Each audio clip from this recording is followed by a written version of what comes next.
बैठक में 16 एजेंडाओं पे विचार किया गया और सभी पे निर्णय लिया गया।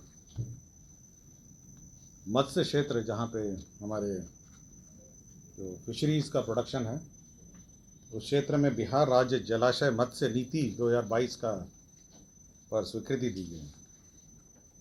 अब जानते हैं कि राज्य में करीब 37 जलाशय हैं, 37 जलाशय हैं और ये 26,000 हेक्टेयर में फैला हुआ है, जिसमें मेजर डैम्स हैं और बहुत सारे जल स्रोत हैं। तो इसमें जो मछली पालन है उसमें करने की अनुमति प्राप्त हुई और राज्य सरकार ने निर्णय लिया कि इन सभी को हम लोग सेटल करेंगे, इन जलाशयों को, और ये नीलामी के माध्यम से सेटल होगी। और साथ ही साथ ये जो नीलामी के साथ जो सेटलमेंट होगा और इसमें मछली पालन किया जाएगा। तो ये एक महत्वपूर्ण निर्णय है जो आज तक हमारे जो जलाशय हैं, मेजर जलाशय जो जल संसाधन विभाग के पास थे, उनमें अब मछली पालन हेतु राज्य सरकार ने निर्णय लिया है और इसका सेटलमेंट किया जाएगा। तो ये एक महत्वपूर्ण निर्णय है। दूसरा है कि हमारे जो राज्य में पॉलिटेक्निक संस्थाएं हैं, उनका जो कोर्स आउटलाइन है या कोर्स का डिज़ाइन है और कोर्स का जो डिज़ाइन और उसका कैपेसिटी बिल्डिंग है, उसके लिए राष्ट्रीय तकनीकी शिक्षा प्रशिक्षण अनुसंधान संस्था भोपाल से एकरारनामा किया जाएगा और 70 लाख रुपए उसमें व्यय किए जाएंगे। और साथ ही साथ ये इस संस्था मदद करेगी राज्य में जो तकनीकी संस्थाएं, इंजीनियरिंग कॉलेजेस हैं और पॉलिटेक्निक हैं, बेसिकली डिप्लोमा और जो पॉलिटेक्निक संस्थाएं हैं उसमें कोर्स डिज़ाइन में मदद करेगी। कारा पालीगंज में विभिन्न कोटि के मंडल कारा अरवल में 102 और रूप कारा पालीगंज में 98, कुल 200 पद का सृजन किया गया। और 2 प्रस्ताव हैं जो आकस्मिकता कंटिजेंसी फंड से एडवांस के हैं। पहला है सूचना एवं प्रौद्योगिकी विभाग है, जिसमें state data centre 1, state data centre 2 और 20 और ये सारे जितने हमारे जो नेटवर्क हैं बिहार सरकार के जो आईटी नेटवर्क हैं, उसमें जो मेंटेनेंस और जो खर्चा होगा उसके लिए 43,93,85,00,000 का BCF अग्रिम आईटी विभाग को, सूचना प्रौद्योगिकी विभाग को दिया गया है। ग्रामीण विकास विभाग में भी 340 करोड़ का BCF एडवांस दिया गया है। यह राशि जो हमारे प्रधानमंत्री आवास योजना है ग्रामीण, उसमें जो स्टेट शेयर राज्य का अपना अंश रहता है, आपको जानकारी होगा 60-40 रहता है, उसका 60 होता है केंद्र का, 40 होता है राज्य का। तो इस स्टेट शेयर में अनुसूचित जाति और जनजाति कंपोनेंट में घट गया था, जिसके लिए यह 340 करोड़ का राशि का आकस्मिकता निधि से भुगतान निकासी की जाएगी। बिहार विधान मंडल, जो विधानसभा और विधान परिषद के जो सदस्य हैं, उनको 2,000 प्रति महीना यूनिट बिजली फ्री मिलती थी, मतलब उनको मिलती थी 2,000 यूनिट बिजली का। मंत्रिपरिषद ने अब इसको कंसोलिडेट करके अब 30,000 यूनिट अब पूरे साल में कंसोलिडेटेड फ्री मिलेगा। तो अगर 2,000 का अगर मल्टीप्लाई करते तो 24 होता, लेकिन यह निर्णय लिया गया कि नहीं, 30,000 टोटल यूनिट की बिजली फ्री मिलेगी। तो 30,000 यूनिट कंसोलिडेटेड हमारे विधानसभा और विधानमंडल के जो हमारे विधायकगण हैं उनको यह सुविधा मिलेगी। आपके जो EPIC है, जो फोटो ID कार्ड हैं निर्वाचन का, आपको पता है कि अभी ये प्लास्टिक ये PVC का ये फोटो ID कार्ड छपता है, तो वो भुगतान और घटनोत्तर स्वीकृति इसकी दी गई कि वो सरस्वती प्रेस लिमिटेड कोलकाता से बनने के लिए 9 रुपये मात्र प्रति पीस के भुगतान पर ये सरस्वती प्रेस को नामांकन कर दिया गया। तो मुख्य ये 16 एजेंडा है जिसके बारे में मैंने आपको जानकारी दी गई। यदि किसी एजेंडे वेतन पुनरीक्षण का लाभ मिलेगा, और ये प्योरली जो ऑल इंडिया जजेस एसोसिएशन का और यूनियन ऑफ इंडिया के बीच में जो केस हुआ था, उसी में माननीय सर्वोच्च न्यायालय ने आदेश पारित किया है।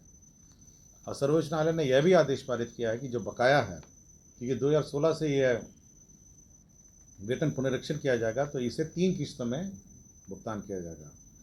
तो ये निर्णय है जो हमारे बिहार न्यायिक सेवा पदाधिकारी राज्य में जो स्थापित हैं उनके लिए सैलरी वेतन पुनरीक्षण का ये प्रस्ताव है।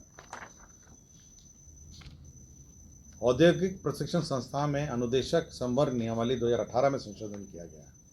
तो विभिन्न प्रकार के अनुदेशक रहते हैं, उसमें विभिन्न कैटेगरी के हैं।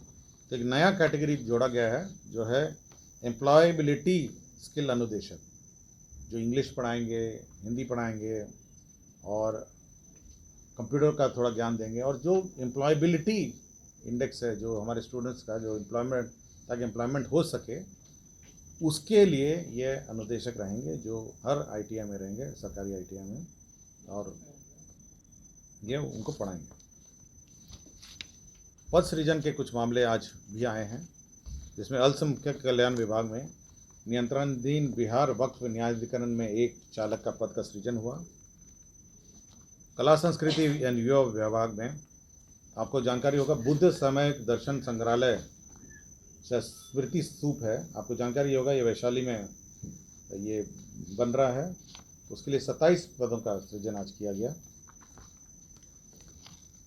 स्वास्थ्य विभाग में विभिन्न जो हमारे राज्य के सरकारी पैरामेडिकल, पैराडेंटल, नर्सिंग और फार्मेसी शिक्षण संस्थाओं में जो विभिन्न पाठ्यक्रमों में हमारे छात्र एवं छात्राएं हैं, जिसमें पैरामेडिकल, पैराडेंटल पाठ्यक्रम है, डिप्लोमा, बैचलर डिग्री है, मास्टर डिग्री है, नर्सिंग पाठ्यक्रम है, BSc नर्सिंग है, पोस्ट बेसिक BSc नर्सिंग है, MSc नर्सिंग है, और फार्मेसी पाठ्यक्रम में D फार्मा है, B फार्मा है, M फार्मा है और फार्मा D में है।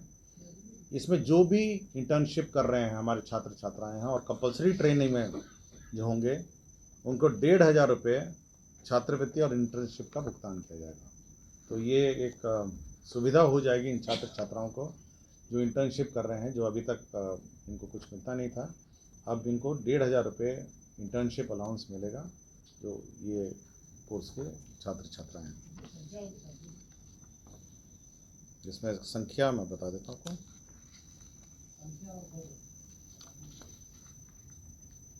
इसका टोटल कॉस्ट है 5,78,88,000 है, ये टोटल है। और संख्या में, संख्या नहीं, केवल टोटल अमाउंट है, हाँ सालाना है, हाँ है, संख्या है, पढ़ दूँ आपको। पैरामेडिकल, पैराडेंटल है, इसमें 2495 है, 2495 है, ठीक है। नर्सिंग शिक्षण संस्थान है, इसमें 300 है, और फार्मेसी शिक्षण संस्थान है, इसमें 421 है, 420, कुल मिला के 3216 है। हर महीने में मिलेगा? हाँ, ये हर महीने मिलेगा, हर महीने का है। जितने महीने का इंटर्नशिप होगा, मतलब मैं इंटर्नशिप का ड्यूरेशन है, और हर महीने मिलेगा।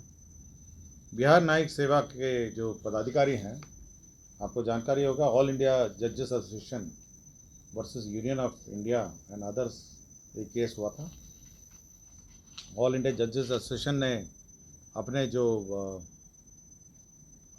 वेतन और सभी सर्विस में जो इन्वॉल्वमेंट से संबंध में माननीय सर्वोच्च न्यायालय में केस किया, और माननीय सर्वोच्च न्यायालय ने एक ऑर्डर पास किया। यह ऑर्डर 27/7/2022 को इस याचिका में पारित किया गया, जिसके आलोक में इन सभी जजेस का वेतन पुनरीक्षण का निर्णय लिया गया है। इसमें फिटमेंट फैक्टर जो है 2.81 है, मतलब 2.81 इसका फिटमेंट फैक्टर है। और जस्ट कंपैरिजन के लिए मैं बता देता हूँ, राज्य सरकार का 2.57 था, इनका 2.81 है, और इनको 2016 के इफेक्ट से वेतन पुनरीक्षण का लाभ मिलेगा।